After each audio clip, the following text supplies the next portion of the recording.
Hi guys, Tom here, and welcome to my studio. I suppose the last time you guys would have seen this was in my last vlog, when I was actually putting it together, and that was well over a year and a half ago now. I'm so sorry it's taken me this long to actually put the vlog together, but, you know, life's been hectic, I could give all these excuses, blah blah blah. Anyway, I'm here now. So, what do I want to talk to you about today? I suppose the main thing I actually wanted to talk to you about was my work situation. For those of you who saw my update video a few weeks ago, you'll know that I am now in a full-time job, which I love and is awesome. But when I posted the last vlog, I was talking about how difficult it was to find work, how I was having to jump through so many hoops and do loads of really rudimental tasks just to try and get a basic internship, and wasn't succeeding in that. And the main thing to take away from the fact it took me a year to now is that the things I was saying in the last video are still totally true. Nothing changed. I was having to send off hundreds, if not thousands of applications constantly, and I did several dozen interviews before I landed at the company I'm now at. You'll notice I'm not actually mentioning the company name. I'm not actually allowed to do that, but what I will say is it's a big company in London and it's awesome. So let me take you back and let me go through the story of between the last vlog and now, and the story of how I ended up where I am.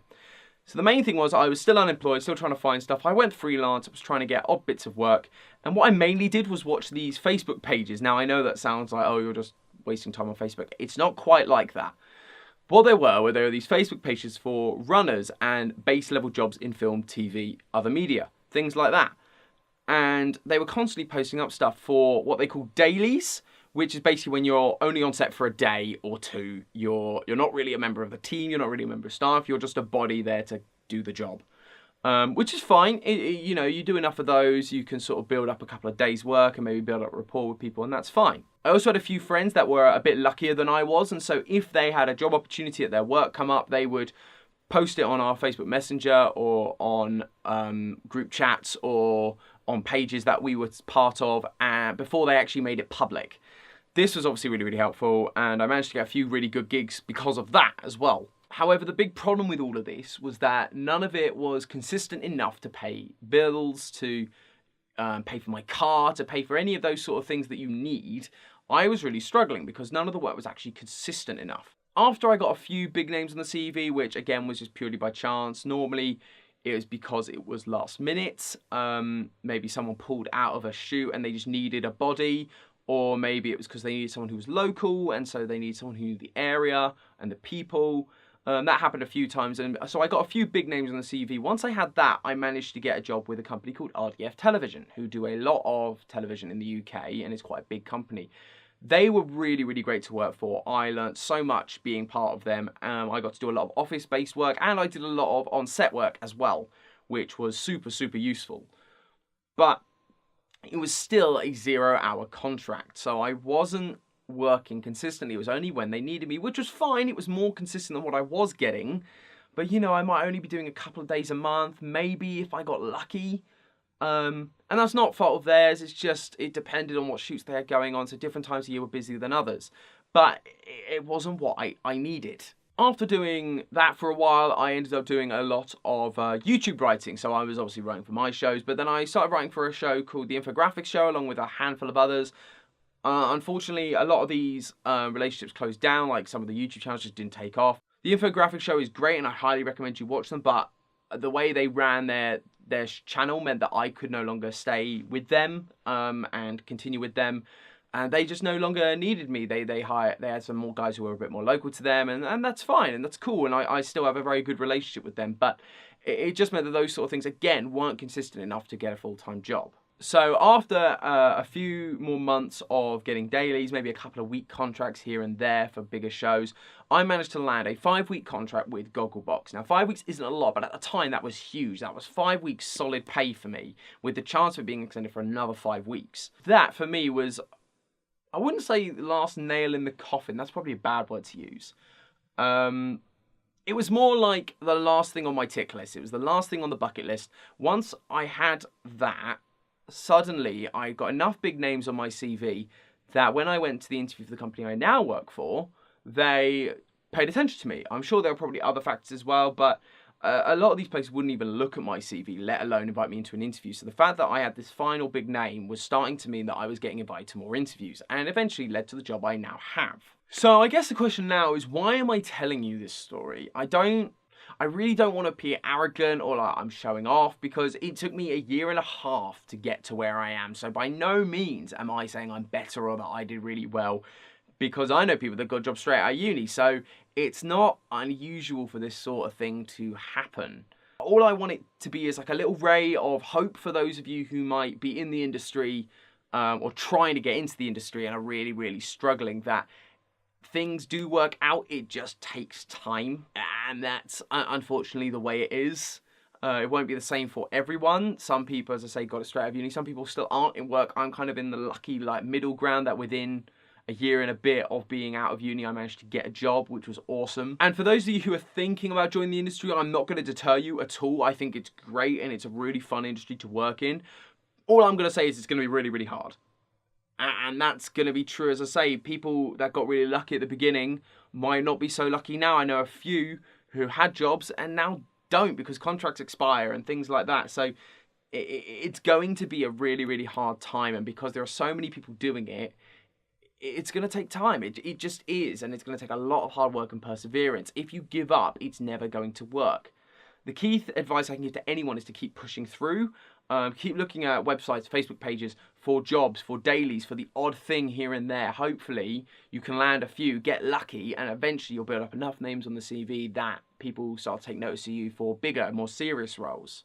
The other thing I can advise you is to learn to drive. I know how expensive driving is. Trust me, I had to buy a car, I had to get the car fixed, I had to get it maintenance, MOT'd, insured. The cost of actual lessons and learning it's so high, and I get that, but it's invaluable. I got so many jobs because I could drive, because I was able to bring my car onto set and had insurance to cover that, or because they wanted to hire me a car and take tons of kit. I had a good sized car as well, so I could carry kit and cast and do whatever I needed to do. It is something that makes you more desirable to hire, and better to do it sooner rather than later. Some people might be saying to move to London or to Cardiff or Manchester, or if you're in the USA, LA, I suppose, but they're telling you to move to the big city where TV and film all happen, or video games, or whatever it is you're working on. People are saying, move to the towns where it's happening. And I can see the logic, and I know a lot of people have done that, and I'm not saying don't do that, because if you live in a town miles away from everything, then of course you're going to need to move to London or closer to one of these big cities where stuff is happening. Otherwise you're never going to get work. However, I'm proof that you don't have to do that. I still live at home and I commute in because it's only a short train ride, and it's quite straightforward to do, which means I've been able to save a lot of money. But I have had to sacrifice and risk a lot of work compared to people who are more local in London or other places. So that is a risk. But then the other risk is, if you move, yes, there's potentially a chance you'll get more work because you're more local, but there's also the chance that you still won't get the work, and then you're in London, which is very expensive, or in a town which is very expensive, and having to pay rent, which you just can't pay because you've not got the work, which means you have to take up other work and other jobs, which means you're less flexible and less able to do the work you want to be doing, which then slows down your career path. So there's arguments for both sides. Another thing is, don't be too exclusive. I know a lot of people that say, I want to work in TV drama, or I want to work in music videos or promotions, or, you know, a very specific genre, which is fine. It's good to have a goal and an aim for where you want to go, but in the early days, you can't afford to be that specific and that picky. I personally want to work in TV drama. That's my dream. That's what I want to do. But I've done work in commercials, in music videos, in documentaries, and now I currently work in promotional material and trailers, which isn't at all linked to what I want to do. I suppose it is vaguely, but not really. And another thing is that if you get these jobs, don't be so worried about the future, because I had to go through a huge process of being comfortable where I am now. I was so worried about, how is this going to help me get into TV drama? How is this going to help me get to the next step? That I wasn't taking in the good points and the things of this current job that are going to help me get there. I was just focusing on the fact that the overall genre wasn't what I wanted to be in. So yeah, don't be too picky. You can't afford to be. Just get as much work as you can. Eventually, you can start to get enough names that you can sort of pick and choose what you do. But at the early days, you can't afford to do that. The final piece of advice I can give you if you want to work in the media is be patient and be nice. Now, you need to be patient. As I say, things won't happen overnight. There'll be a lot of talk and a lot of people going, oh yeah, we'll connect. We'll make something happen. Yeah, let's go and do something. And it never comes to anything. You can like bug them and bug them and bug them and nothing will come of it. The point is just to be patient and eventually something will come up. You know, the job I now have, I had to wait 4 weeks till I heard back about actually getting the job. So these things take time. They're not going to happen overnight. Particularly a career, you know, if you want to be a director or director of photography or head sound engineer or head graphic designer or something like one of these senior positions, that's definitely not going to happen overnight. You're never going to come out of uni or out of school jumping into one of those positions. No matter how much you want it, it's never going to happen. You've got to do the work to get there. So just be patient and aim towards a goal. And this also then links to being nice. I know so many people who were awful to work with and they think they're the bee's knees and that they're gonna be top dog when they get out of uni or whatever, and then people just don't want to work with them. People say no, we won't have him back, and you've got to want to be asked back. You've got to have people wanting to have you back. You've got to make a good impression. No one wants to work with people who are horrible. Everyone wants to work with people they get on with and that are nice and that are keen and eager. So be nice and you're more likely to get more work in the future. It's that simple. Something I had to get over when I was finishing up uni and starting to do little bits of odd work here and there was I felt so trained to do some of these bigger positions and I wasn't actually qualified. Uni doesn't qualify you for anything. It teaches you a lot, but it won't qualify you to do something. So I think depending on what you want to do, uni isn't necessary completely, but I learned a huge amount and I really value the fact that I went and did it, but it doesn't qualify you for a job or anything afterwards. You've got to look at that and make the decision for yourself. And so when you get into one of these base jobs, don't act like you're above it. Don't act like it's beneath you to be getting teas and coffees for people. Because the fact is, it isn't. You are in exactly the right place. You're in exactly the position you deserve to be in based on your degree or on your training. It's only when you get further down the line, you don't have to do those jobs and you can decide when you jump up a position. But at the end of the day, you've got to make sure that the people around you like you. So be nice, don't be a snob. And that's all I have to say, really. I hope this video helped. What I'll do is I'll put links to all the Facebook pages and websites that I used to find work down in the description below. Hopefully you guys can find some work as well. I really, really hope you do because it's a great industry to work in. I'd love to work with some of you at some point. If you do have any more questions, please feel free to tweet me or comment down below. I'd be happy to answer any questions about finding work, starting work, or anything really to do with my job or the media.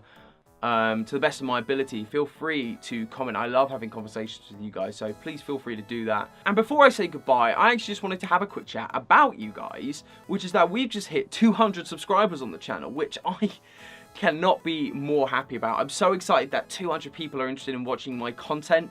It's not something I ever really expected to happen. I kind of did this while I was unemployed to keep me busy, doing what I liked. And so the fact that people are enjoying the stuff that I enjoy making, it's just incredible. I know a lot of you will probably be here for different things. So some of you will be here for my media videos and things like this, and Let's Talk Theory. Some of you will be here because you like my music and my arrangements and my covers that I've been doing. And to be fair, you're all welcome.